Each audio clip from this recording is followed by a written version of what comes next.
Why did nobody step forward? Why did the men, the officers, the brothers in arms who claimed honor and loyalty, stand still while a bucket of ice water poured over her head? The shock burned her scalp, trickling down into her boots until her socks clung cold against her skin. She stood at attention, rigid as if her spine alone could resist the humiliation. But it wasn't just water. It was dismissal, a message to everyone watching. Staff Sergeant Thora wasn't one of them. Colonel Harrington's voice cut sharp across the parade ground, louder than the rain that hammered the pavement. "Just another diversity hire," he announced to his staff. "She'll wash out in a week." The battalion laughed. Some filmed. A few looked away, uncomfortable, but nobody said a word. She didn't flinch. Her auburn hair plastered to her face, rain mingling with the icy water. At 32, she knew how to hold still when every instinct told her to collapse. She carried herself the way she had carried herself for 8 years. Quiet precision, steady movements. A woman who had learned that standing alone could be a weapon. But deep inside something twisted. Not shame, not exactly, it was heavier like grief. Because she had seen this before. They had laughed at her grandmother too, Astrid Brenwick, when the Nazis dismissed her as a farm girl who couldn't possibly carry messages across occupied Norway. But Astrid had known the truth. She had carried maps sewn into her clothes. She had guided Allied pilots through storms with nothing but instinct and the smell of moisture on the wind. Thora remembered those dawn mornings in Minnesota, standing barefoot on the damp earth while her grandmother made her study the clouds. "Look there," Astrid would whisper, pointing to subtle curls in the sky. "That tells you what the machines cannot." She had been 9 years old, too young to understand war, but old enough to understand survival. And survival meant listening. Now standing in the rain of Fort Campbell, drenched in water that wasn't from the storm, she heard her grandmother's voice again. "Let them laugh. The sky doesn't laugh. The storm doesn't lie." Around her, officers sheltered under a covered walkway. Some smirked. Some shifted their weight uncomfortably. One or two lowered their eyes, unable to watch. Phones were raised, recording her humiliation, a clip to pass around later. The weather girl getting weathered. Her hands clenched at her side, but she did not break stance. Master Sergeant Dixon stood 20 feet away. He had served with her in Afghanistan. He had seen her guide a medevac through a dust storm so thick it felt like choking. He knew she had saved lives with nothing but her uncanny ability to read wind and soil. His jaw clenched now, muscles tight, but he said nothing. Could say nothing. Nobody wanted to cross Colonel Harrington. His brother sat on the Senate Armed Services Committee, influence that ran deeper than rank. Thora stared ahead, water dripping from her eyelashes, and said nothing. Inside, she repeated the memory that haunted her. Captain Teresa Chen's Black Hawk flipping upside down, caught in a microburst she had warned about. They had ignored her then too, and Chen had never walked away. The weight of unheeded expertise pressed heavier than any bucket of water could. When the colonel dismissed her, she marched away in silence, her uniform soaked and heavy. But her thoughts stayed fixed, not on Harrington, not on the laughter, not even on the recordings. They stayed on the readings she had seen on her workstation earlier that day. Pressure drops, temperature shifts, a cocktail of anomalies too familiar to dismiss. Something was coming, and no one else saw it. By 500 the next morning, she was back in the weather office, long before the others arrived. 3 hours into charting, her hands trembled over the keyboard, not from exhaustion, from recognition. The screens showed green, acceptable conditions. The automated systems read clear skies. The kind of data commanders wanted to hear. But her charts, her old-school pattern recognition combined with the sensor anomalies, told a different story. She had seen this before. A rare atmospheric phenomenon where opposing air masses collided, creating downdrafts violent enough to slam a Black Hawk into the earth with no warning. invisible to radar, invisible to most modern models. Her grandmother would have called it a witch's brew. She filed reports, 3 of them, supplemental advisories, technical explanations, urgent warnings, each acknowledged, none acted upon. At 6:30 the door opened quietly. Master Sergeant Dixon slipped in, a coffee in hand, his eyes grim. "You're seeing it too," he said. Thora didn't need to answer. He set the coffee down and leaned over her shoulder. "Word from the 160th," he muttered. "They've grounded training flights. Their pilots trust their guts. They've seen this kind of thing before." Her chest tightened, but the 101st is still green lighting. He nodded once. "Colonel Harrington wants his demonstration. Pentagon brass are flying in. He won't back down." 4 Blackhawks, Pentagon officials on board, scheduled to lift off at 1400 hours. Her stomach knotted. The readings grew worse by the minute. Commercial aircraft had already begun rerouting around Middle Tennessee airspace. Pilots she would never meet trusted the signs. But here, on the ground where she stood, authority refused to listen. She rubbed her hands together, arthritis flaring where frostbite had left its mark years earlier. Her body was its own barometer, aching confirmation of what the charts screamed. Dixon leaned against the desk. "You know they won't hear it from me, or anyone below 06. Thora's eyes fixed on the charts. "Then they'll fly into it blind." Silence hung heavy between them. At 800 she submitted another warning. At 900 she called the tower herself, only to be told that her advisory input was restricted pending review of her insubordination incident. At 1100 she watched Harrington's staff prepare their presentation, smiling, confident, papers lined in neat stacks. By 1300, her chest was tight with something heavier than anger, helplessness. She had 5 hours left. Every report dismissed, every avenue blocked, every ounce of her training telling her the same truth. They would send those helicopters into a death trap. By 1350, her decision was made. She didn't knock. She didn't wait for permission. She burst into the Tactical Operations Center where Colonel Harrington stood before the visiting delegation. Her boots struck the floor hard, water dripping from her hairline as if the storm outside had already claimed her. Every head turned. "Colonel," she said, voice steady despite the pounding in her chest.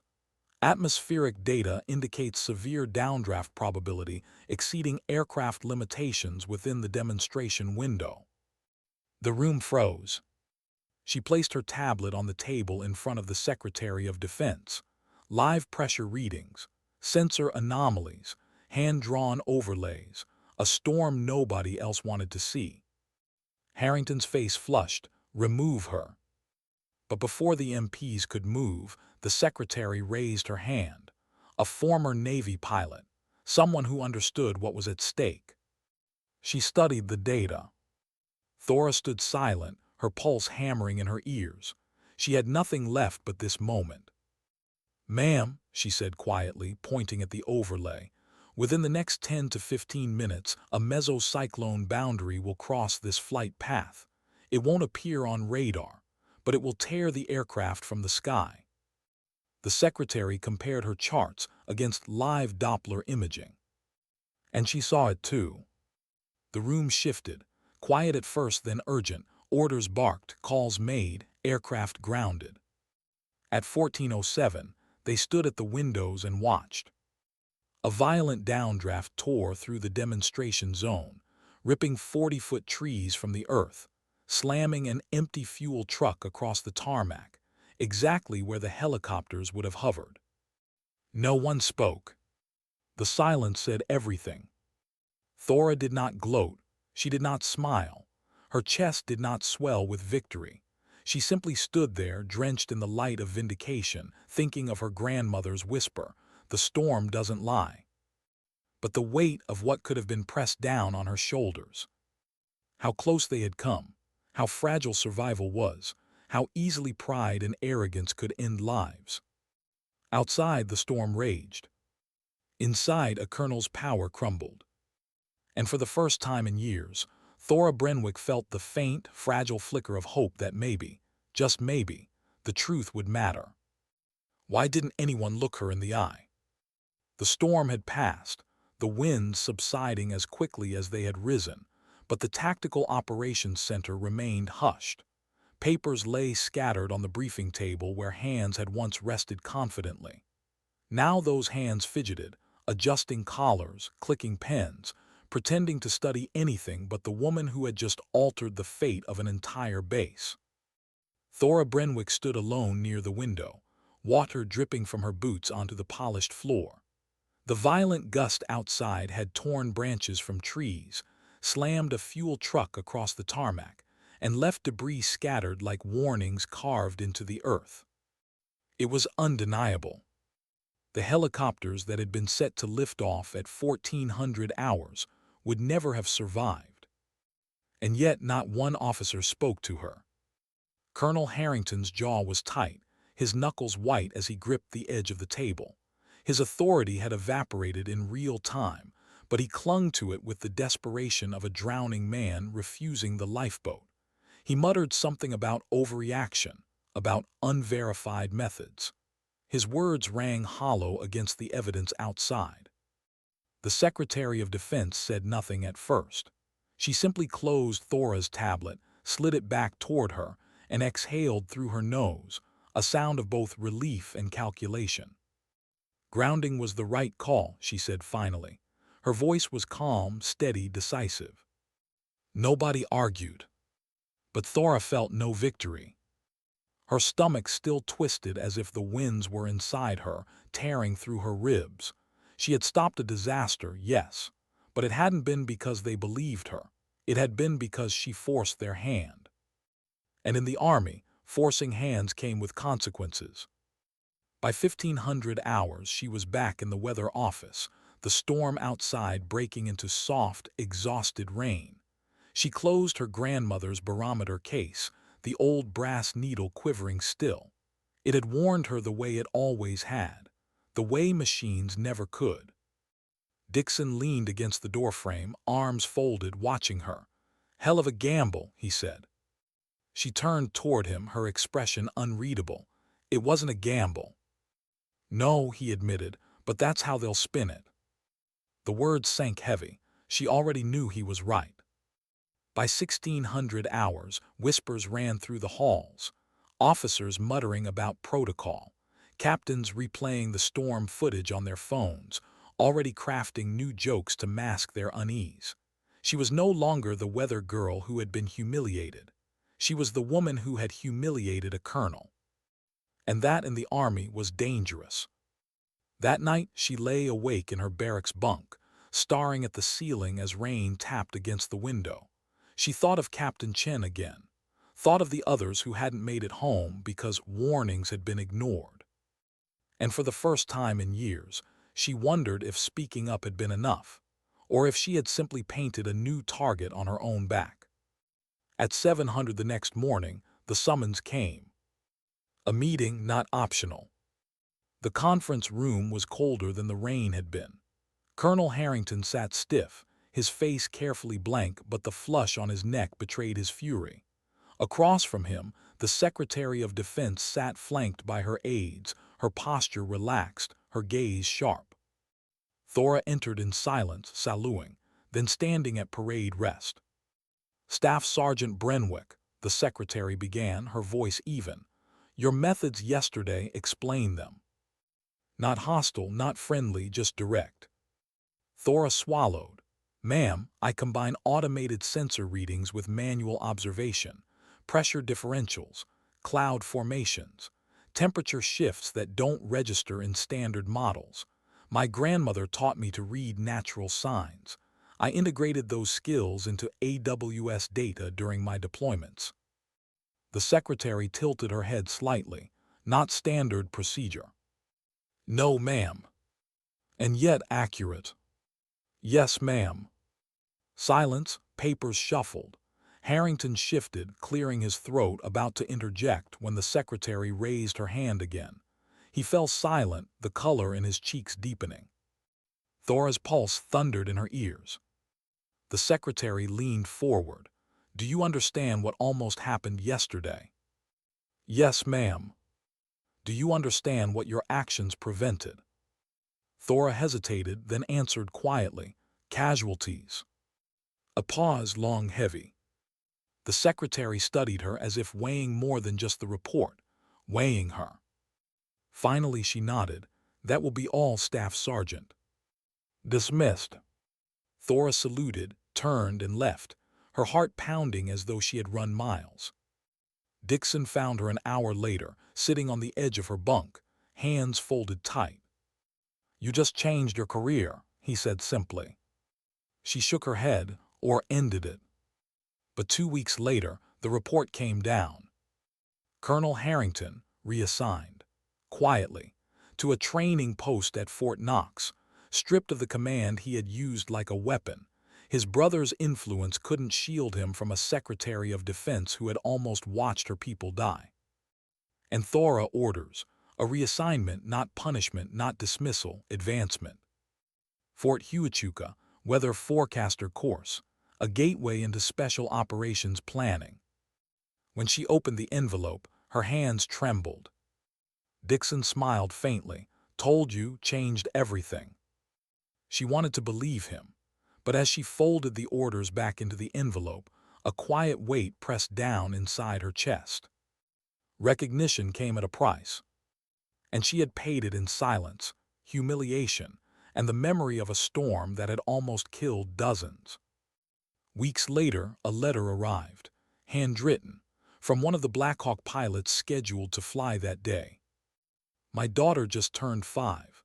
She had her birthday because you stood your ground when standing was hard." The words blurred as Thora read them, tears welling before she could stop them. She pinned the letter above her desk, right beside her grandmother's photograph. Astrid's eyes, sharp and unyielding, seemed to look back at her. Sometimes silence wasn't weakness. Sometimes silence was the storm before the truth. And as Thora folded the letter shut, she whispered under her breath, half to herself, half to the woman who had taught her everything, "I'll keep standing." Outside, the sky was calm again, but she knew better than anyone how quickly that could change.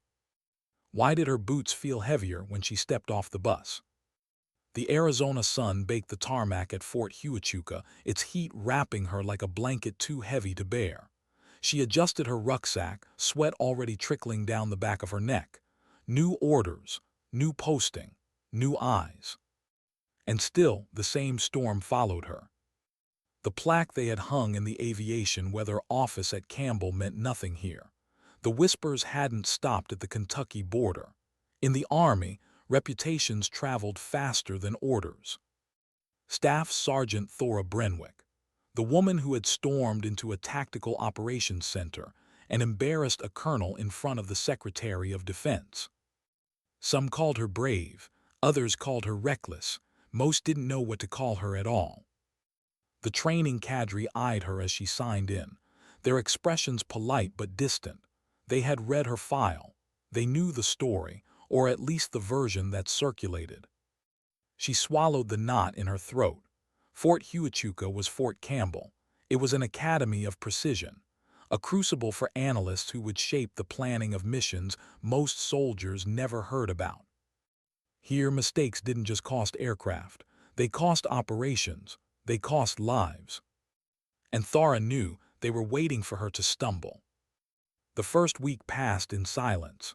She attended briefings, logged simulations, completed her assessments. She didn't speak unless called on. She didn't offer corrections, though her instincts twitched at flaws in the models. Every night, she lay in the barracks staring at the ceiling fan slicing shadows across the room, wondering if silence was safety. But safety had never saved anyone. By the second week, the instructors noticed her restraint. Chief Warrant Officer Delgado, a man with hawk eyes and a voice like gravel, watched her closely.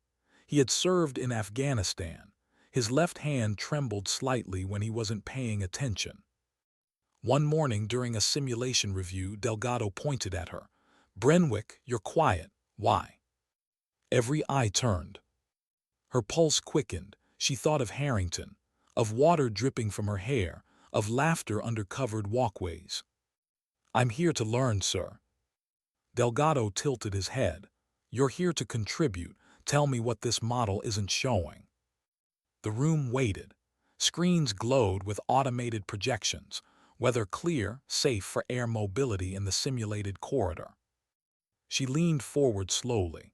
Sir, the system doesn't account for thermal layering off the eastern ridges. The ground heat differential would trigger unstable updrafts by late afternoon. Conditions wouldn't be safe past 1500 hours. Delgado squinted at her. And how do you know this?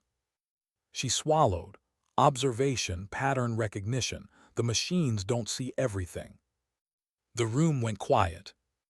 One of the lieutenants smirked, whispering, "Here we go again." Delgado's eyes snapped toward him. The smirk vanished. "Run her projection," Delgado ordered. Technicians typed quickly, adjusting the variables. The simulation recalculated. The corridor turned red at 1520 hours. Unsafe. The room shifted. Delgado looked back at Thora, noted. But she didn't feel relief.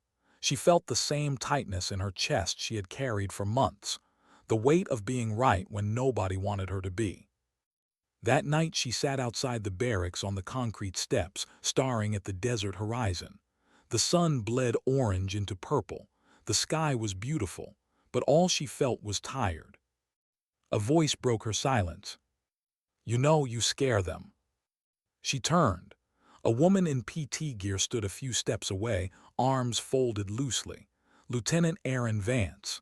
Younger, sharper, the kind of officer who carried herself like the army was a puzzle she already solved. "Scare who?" Thora asked. Vance smirked faintly.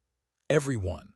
You walk in with stories about saving helicopters, embarrassing colonels, predicting storms nobody else saw. Half of them want to be you. The other half want you gone." Thora looked back at the horizon. "I didn't ask for any of that." "No," Vance agreed, "but you lived it and now it follows you." The silence stretched. Crickets sang in the distance. Finally, Vance sat beside her. "I read the reports. You weren't wrong, but you've got to understand something. In this place, being right isn't enough. You have to be trusted." Thora's chest tightened. "And you don't think I'm trusted?" "I think," Vance said carefully, "that you've already been marked as dangerous, and dangerous people don't last long in uniform." The words cut sharper than Harrington's mockery ever had, because they were true. Trust was currency, and hers had been spent in a single desperate act of defiance. The next morning she buried herself in work. Charts, simulations, training drills. She spoke only when required. She answered every question with precision but without color. She gave them no reason to laugh, no reason to whisper. But she couldn't silence herself forever. During a field exercise 2 weeks later, a storm brewed over the mountains. Models showed minimal risk. Pilots prepared to launch training sorties. And Thora felt it in her bones. The barometer drop, the taste of moisture sharp on the wind, the echo of her grandmother's whisper.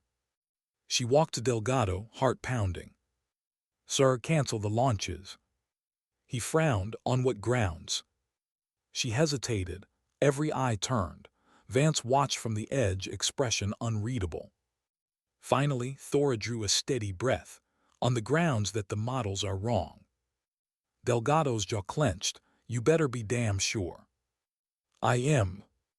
Minutes later, the storm slammed into the mountains, winds howling with a ferocity that rattled windows and shook tents. The launch had been canceled just in time. When it passed, Delgado stood in silence for a long moment, then nodded once. "You've got something most don't, Brenwick. Don't waste it." It should have been a victory. But the whispers only grew louder.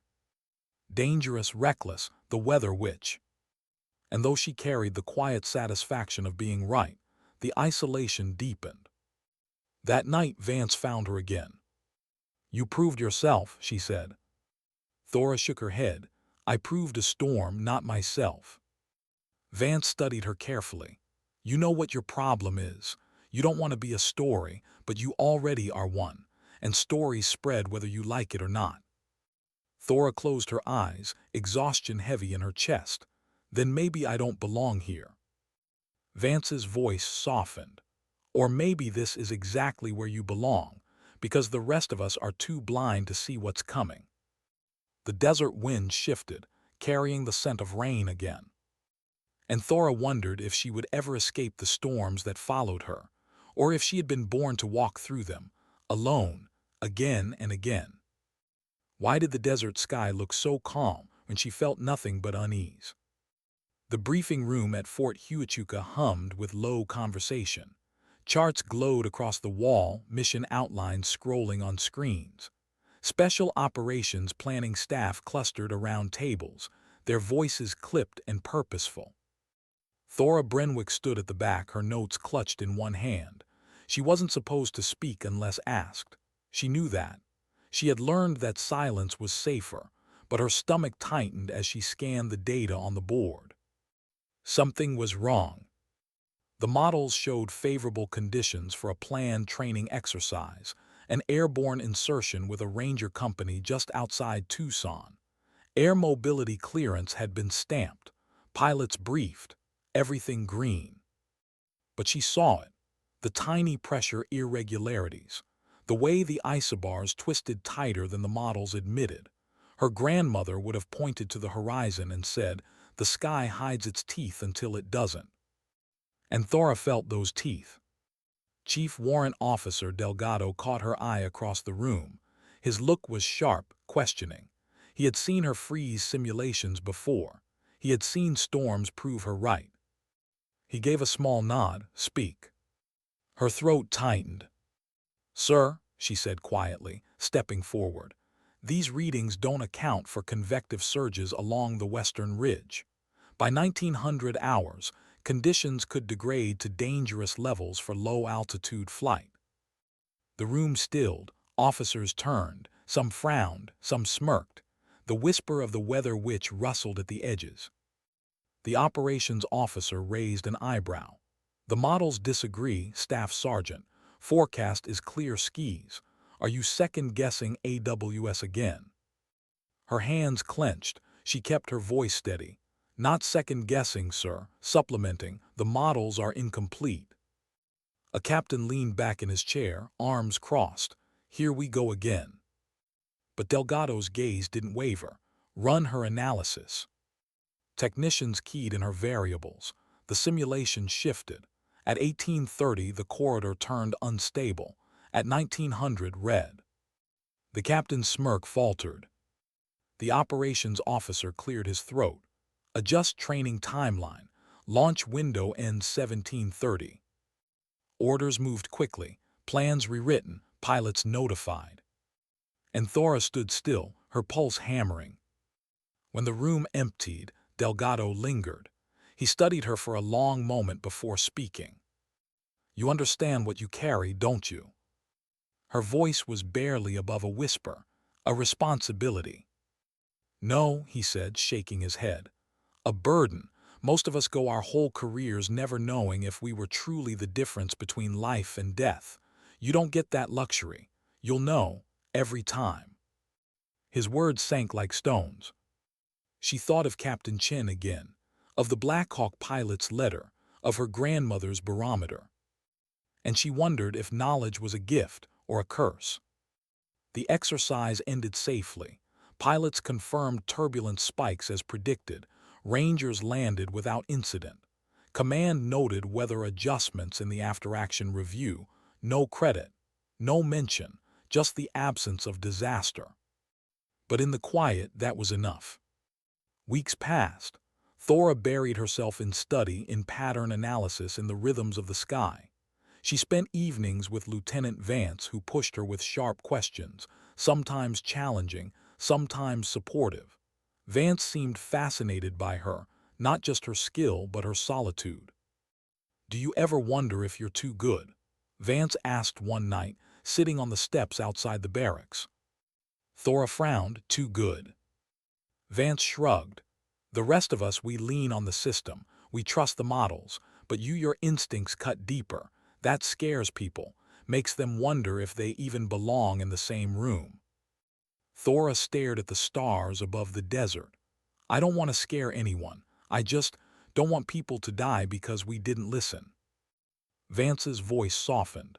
And that's exactly why you scare them. The words echoed, not as criticism, as truth. By the third month, trust, fragile, conditional, began to build. Delgado called on her more often. Officers stopped smirking, though they still whispered. A few even asked her privately how she saw what others missed. But not everyone accepted her. During a high-level planning session for a classified operation, Major Rudd, a man with polished boots and sharper ego, dismissed her input outright. Staff Sergeant, your obsession with anomalies borders on paranoia. We don't have time to chase ghosts in the clouds. The room went quiet. Thora met his gaze. Her hands trembled at her sides, but her voice stayed calm. Sir, ghosts in the clouds killed Captain Chen. I won't ignore them again. The tension thickened. Delgado's jaw tightened, but he said nothing. The operation moved forward as Rudd wanted. Thora lay awake that night, staring at the ceiling fan again, dreading the outcome. And 2 days later, her fears proved true. Not fatalities, not disaster, but near enough.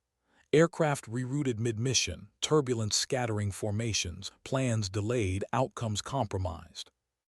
The after-action review glossed over it, unanticipated weather interference. No names, no responsibility. But Rudd's glare, when he passed her in the hall, said everything. She had been right again. And he hated her for it. The weight pressed heavier. Being right didn't bring peace, it brought distance. Yet something inside her hardened too. She thought of her grandmother in occupied Norway, guiding supply runs while German patrols sneered at her. She thought of the storm at Campbell, tearing trees from the earth. She thought of the letter from the Black Hawk pilot. She had her birthday because you stood your ground. Thora whispered the words to herself at night, not as comfort, as armor. Because she knew storms were coming again, not just in the sky, but in the rooms where decisions were made. And she wondered, how long could she keep standing alone before the ground shifted under her too? The desert wind howled outside her window, rattling the glass. And deep inside, she felt the storm turning. Why did the air in the command tent feel thicker than the desert heat outside? It was Arizona anymore. The sand here was sharper, the air acrid with the burn of fuel and dust. A forward operating base in northern Syria, its perimeter ringed with concertina wire and armored vehicles that gleamed dull in the sun. Staff Sergeant Thora Brenwick adjusted her headset, scanning weather data on 3 separate screens. The hum of generators buzzed in the background. Radios crackled. Somewhere beyond the walls, a Black Hawk's rotors thundered as it lifted into the pale morning sky. This was no training exercise. Special operations forces were moving tonight. A raid, precise, surgical. The kind of mission briefed only to those who needed to know. She didn't know the target and she didn't want to. All she needed to know was whether the sky would hold. And right now it wouldn't. She rubbed her hands together, the ache in her knuckles sharpening. Pressure was dropping faster than the models admitted. Dust devils spun erratically across the airfield. It was the same pattern she had seen before, the same invisible teeth hiding in clear skis. Major Rudd stood across the tent, conferring with pilots and mission planners. His voice was confident, steady, commanding. He didn't glance her way, not once. She bit the inside of her cheek. If she spoke up again, if she challenged him here, she could ruin everything she had clawed her way back toward. But silence meant risk. Her grandmother's voice rose in her mind. The storm doesn't care about rank. The storm doesn't lie. At 1600 hours, she stepped forward. Sir. Rudd turned slowly, annoyance flickering across his face. What is it now, Staff Sergeant? She swallowed. Sir, convective instability is building faster than forecast. By 2200, downdraft probability will exceed safe thresholds for rotary wing ops. The pilots went quiet. Rudd's eyes narrowed. Models show clear. Yes, sir, the models are wrong. A long silence, the kind that squeezes the air from your lungs. Finally, Rudd exhaled sharply. You've made your point, Brenwick noted, proceed as briefed. Her heart sank, he hadn't listened. The hours crawled, the sun sank, the mission launch approached. She sat at her workstation, hands trembling, eyes fixed on the barometer needle twitching in the dim light. The automated system still read green, but her bones screamed red. At 21:30, the helicopters spun up. Shadows of operators moved toward the flight line, gear strapped, weapons ready. Her stomach twisted. Dixon's voice came in over the headset. Brenwick, you sure about this? She closed her eyes. I'm sure. Then you better make them hear it. Her pulse hammered. She rose, clutching her data pad, and strode straight into the operations tent, where Rudd stood ready to give the go order. Sir, she said firmly, louder this time, you cannot launch. Conversations froze, every head turned. Rudd's jaw clenched. You are out of line, Staff Sergeant. She placed the pad on the table, the data glowing. Pressure differential overlays, crosswinds tightening like a noose. Sir, if you launch, those birds won't come back. The silence crackled. A pilot leaned over, studying the display, his brow furrowed. She's not wrong, sir. I've seen this before in Kandahar. Models say green, sky says otherwise. Rudd's glare shifted to the pilot, then back to her. His pride battled against evidence, against instinct. Finally, the operations commander, older, quieter, the kind of man who had nothing left to prove, spoke. Delay the launch 1 hour. We reassess at 2300. The order went out. Engines powered down. Operators stood down. Thora stood frozen, her chest heaving, waiting for the storm to decide if she had been right. At 22:15, it struck. Winds howled across the airfield, ripping dust into violent spirals that stung the skin like glass. Tents shuddered. Equipment rattled. Even armored vehicles seemed to tremble under the assault. The operations tent shook, sand hissing against canvas walls. Radios screamed with weather warnings from across the region. Thora stared at the monitors, at the pressure drops, at the fury she had felt in her bones hours earlier. And she felt sick, not vindicated, sick. Because she had been right again. And being right meant they had almost launched men into the teeth of a storm that would have torn them from the sky. At 23:15, the winds eased. By midnight, the sky calmed. The mission launched late, smooth, uneventful. Pilots returned. Operators returned.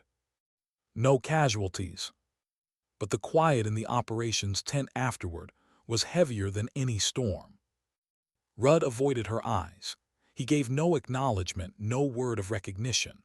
But the pilots, seasoned, weary men who lived on the edge of weather every mission, nodded at her. Small, quiet nods. Respect given not in words but in survival.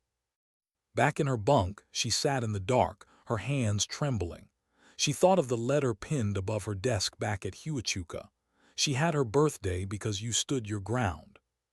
How many daughters tonight would still have birthdays because she hadn't been silent? The thought should have given her peace, but it didn't. It hollowed her. Because she knew this wasn't the last storm. And she wondered, lying there in the dark, if the army would ever let her be more than the woman who stopped disasters before they started, or if she would always be the one who carried storms no one else wanted to see. The desert wind rattled the windows again, and she closed her eyes, bracing for the next one. Why did her hands feel colder than the night air? The mission had already launched. 4 helicopters had lifted into the black Syrian sky, rotors cutting against the desert silence. Inside them, operators geared and armed, eyes steady but tired, men who had trusted the brief. And Thora hadn't stopped them. She stood in the command tent, monitors glowing green, models still insisting on stable conditions. But her barometer, her bones, told a different story. Pressure was falling again, too fast, too sudden. Her chest tightened. She had warned Rudd before. She had delayed missions, embarrassed him, challenged him. Each time she had been right. Each time it had left her more isolated. Now he had made it clear. One more interference and she'd be gone. But the numbers on her screen weren't just numbers. They were lives. The radio crackled. Flight 1 reporting altitude steady, conditions stable, voices calm, professional. And still her gut twisted. The sky doesn't lie. Her grandmother's words clawed at her memory. Captain Chen's voice echoed, a ghost she carried with her every night. They said it was unpredictable. You knew better. Her hands shook. She could stay silent. She could let the mission play out. Maybe she was wrong this time. Maybe the models would hold. Or maybe not. At 23:17, she made her choice. She reached for the secondary comms channel, one reserved for emergency advisory relays. Her access was limited, unauthorized, without clearance. But clearance wouldn't matter if the birds didn't come back. She keyed the mic, voice low, steady despite the hammer in her chest. Flight 1, Flight 2, this is weather actual. Advise immediate climb, 500 feet above planned altitude. Strong downdrafts ahead at current corridor. Silence, radios crackled, confusion. Then a pilot's voice, say again weather actual. She forced her tone calm. Climb, now downdrafts building. You won't see them on instruments yet, trust me. Rudd spun toward her, fury flashing in his eyes. What the hell are you doing, Staff Sergeant? But before she could answer, the radio screamed. Turbulence spike, Jesus, we're dropping. Rotor wash roared over the channel, shouts, static. Her blood froze. Then one by one voices came back, climbing, stabilizing. Another, regained control, adjusting altitude. Her lungs finally pulled air again. Rudd stormed across the tent, ripping the headset from her. You just overstepped every line in the book, he roared. Unauthorized transmission, direct interference with live ops. You're finished, Brenwick. But no one in the tent looked at him.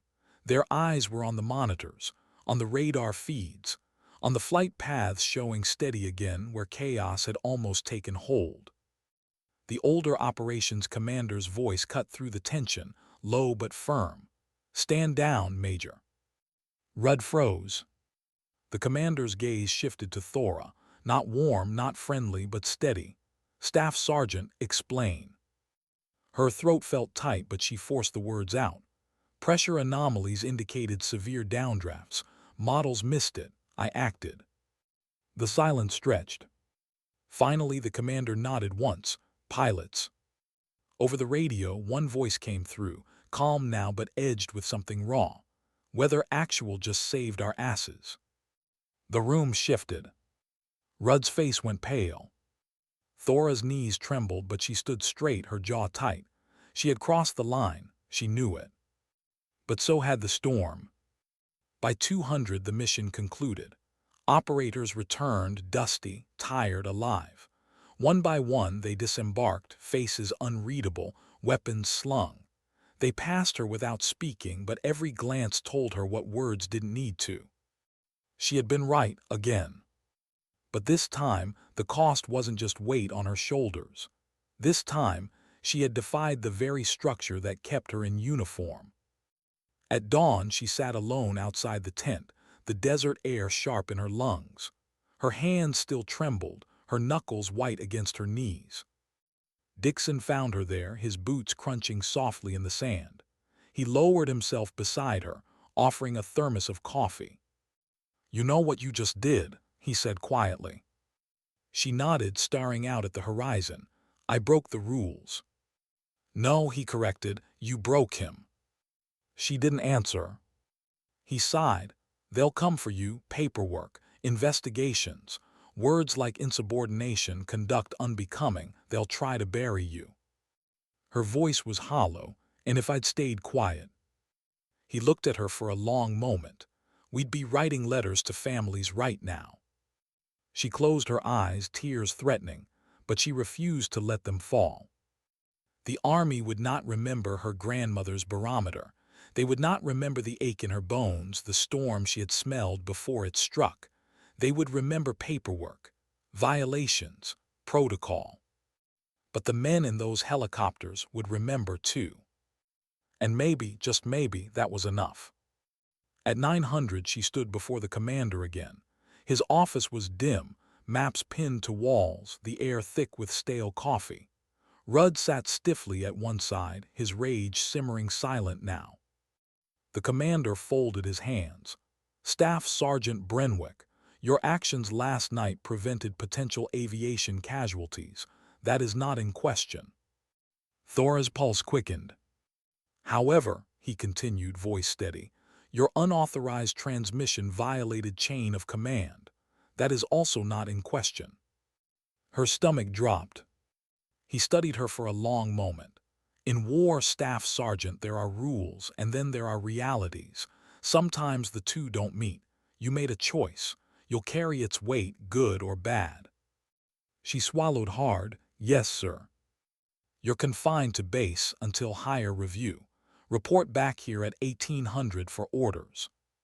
Dismissed. She saluted, turned, and walked out, her chest hollow, her steps heavy.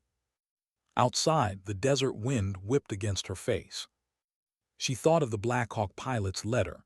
She thought of her grandmother's whisper. She thought of Captain Chen's ghost. And for the first time, she asked herself the question she had avoided for years.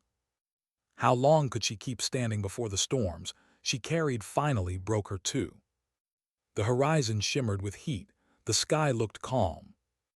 But she knew better than anyone, calm never lasted. Why did the silence of the hearing room feel louder than rotor blades? The folding chairs, the long wooden table, the rows of uniforms, everything about the space was designed to feel neutral, clinical. But the tension in the air was suffocating. Staff Sergeant Thora Brenwick sat at the end of the table, her hands folded so tightly they hurt. On the wall behind her, the American flag hung motionless in the recycled air. Across from her, the board. Officers with pens poised, folders stacked. Major Rudd at the center, his jaw set like stone. He had the look of a man already writing her obituary in his head. Charges read out like gunfire.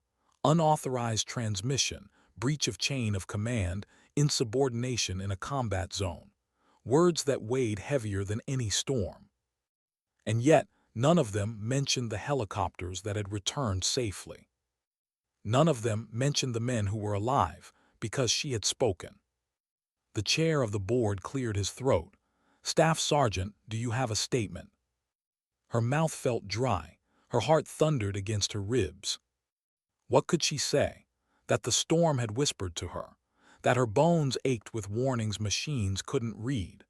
That she had carried a grandmother's voice across generations into battlefields where science and instinct collided. They would laugh. They would dismiss her as Harrington had, as Rudd already did. But silence would bury her faster. She drew a slow breath. Sir, I acted because I believed lives were at risk. The data was incomplete. I supplemented it with physical indicators consistent with severe downdraft conditions. Had I remained silent, we would not be here holding this hearing. We would be writing condolence letters. The words hung. Some officers scribbled notes, others looked down. Rudd's voice cut sharp. So you admit it. You admit you broke protocol, defied command, and endangered operational cohesion. Thora forced her voice steady. I admit I prevented a disaster.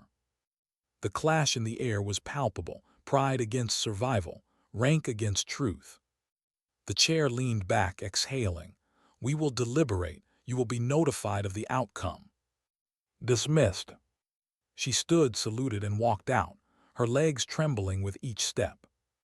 Outside, the corridor felt colder. She leaned against the wall, closing her eyes, her breath shuddering. Dixon appeared, his expression grim. How bad? She shook her head. They've already decided. He studied her carefully. Don't be so sure. But she knew the army. She knew how it worked. Right didn't matter. Survival didn't matter. Order mattered. That night she lay in her bunk, staring at the ceiling. Sleep refused her. Every time she closed her eyes, she saw rotors spinning, felt the wind clawing at the airframes, heard Captain Chen's voice, heard her grandmother's whisper. At 200 footsteps in the hall, a soft knock. She sat up. Lieutenant Vance slipped inside, shutting the door behind her. She wore civilian clothes, her face shadowed with something between defiance and fear. "They'll bury you," Vance said quietly. Thora's chest tightened. "I know." Vance shook her head. "No, listen. I've been in the comms logs. I saw what you saw. I pulled the pilot reports. They back you up, every single one. You didn't just prevent turbulence. You prevented a mid-air collision with terrain." Thora's breath caught. "And they're not admitting it." "Because admitting it means admitting they ignored you. Again." The words cut deep. Vance's eyes softened. "You're not crazy, you're not reckless. You're necessary, they just don't want to need you." For the first time in months, something inside Thora cracked. Her eyes burned. Her throat tightened. But she didn't let the tears fall. Vance touched her arm lightly. "You've saved more lives than any of them ever will. Don't forget that." The door shut softly behind her, leaving Thora in the dark.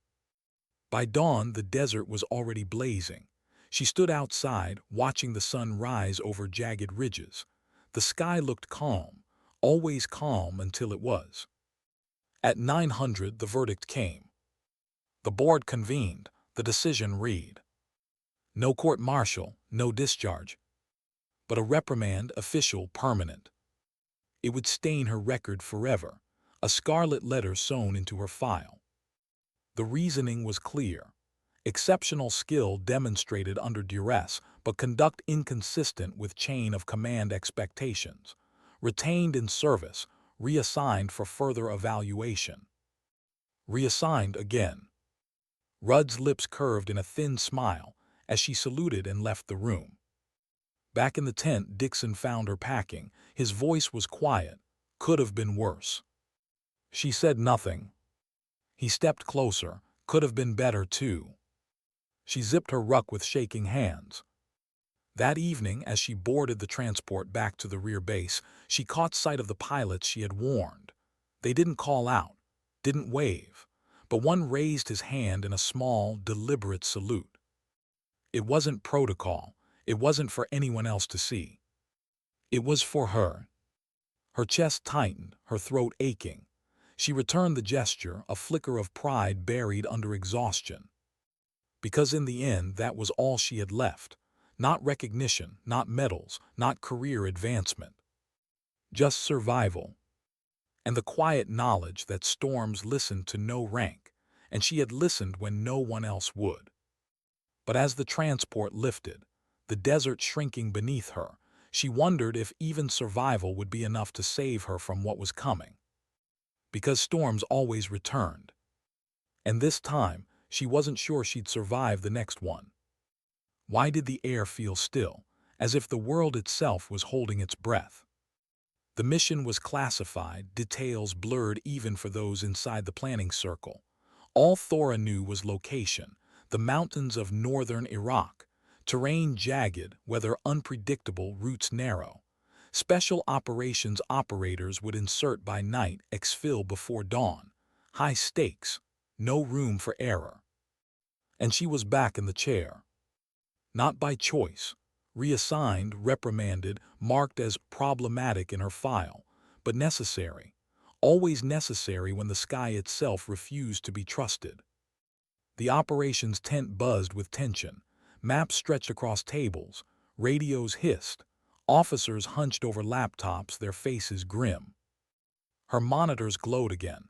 Models ran green. Data suggested favorable conditions. But her bones did not.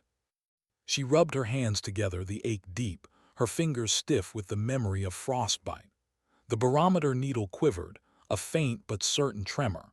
Outside, the air smelled wrong, heavy, metallic, as if the atmosphere itself whispered warning.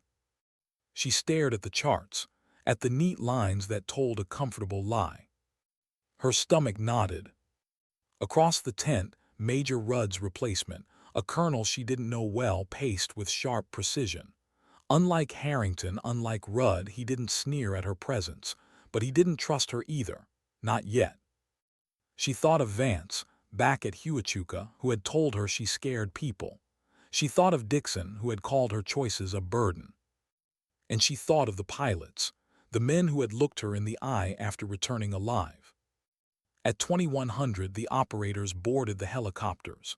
Their silhouettes were black cutouts against the dim floodlights. Engines roared, blades churned the air. Her pulse quickened. She keyed her mic, voice steady though her heart raced. Recommend altitude adjustment. Atmospheric instability along ridge lines suggests potential downdrafts between 400 and 800 feet. The colonel looked over sharply. Models show clear. Yes, sir, she said softly. Models show clear, but the sky doesn't.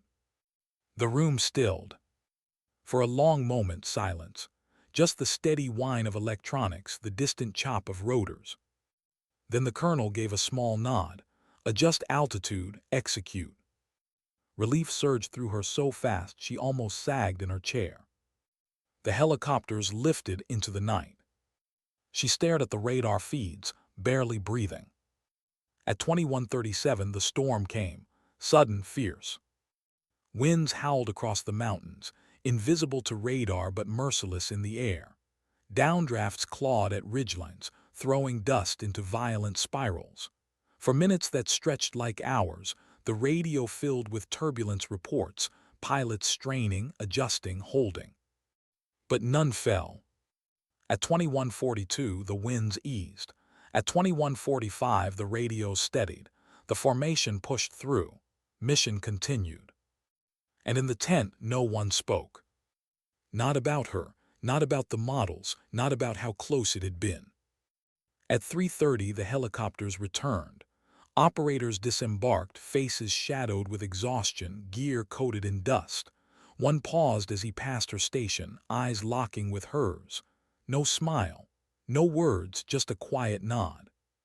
Acknowledgement. She closed her eyes, her chest tight. Because once again she had been right. Once again, survival had come because she hadn't stayed silent. And once again, the storm had left her hollow. The colonel approached. His voice was low, even. You carry something rare, Brenwick. She opened her eyes, meeting his gaze. Not just skill, he said. Conviction, that's harder, and it's what saves people. Don't let them take that from you. For a moment the weight lifted. Not gone, never gone, but lighter. Weeks later, back at Huachuca, she pinned another note above her desk. This one from a ranger sergeant who had been on that mission. A short line, scrawled in rough handwriting. We made it home, because you refused to be quiet. She stared at it for a long time, her grandmother's photograph beside it, the old barometer ticking softly. Her grandmother had once told her, in war dignity doesn't shout, it doesn't beg, it doesn't explain, it waits, and when the moment comes it acts. Thora understood now. The storms would never stop. The doubts, the whispers, the reprimands, they would follow her as long as she wore the uniform, maybe longer. But so would the lives, the birthdays, the silent nods from men who walked off helicopters because she had stood her ground when standing was hard. And that was enough. She turned back to her charts, her pen scratching across the paper, her eyes scanning the horizon. Because the sky would always lie to those who didn't know how to listen. And she would always listen. Sometimes dignity doesn't speak. It simply acts.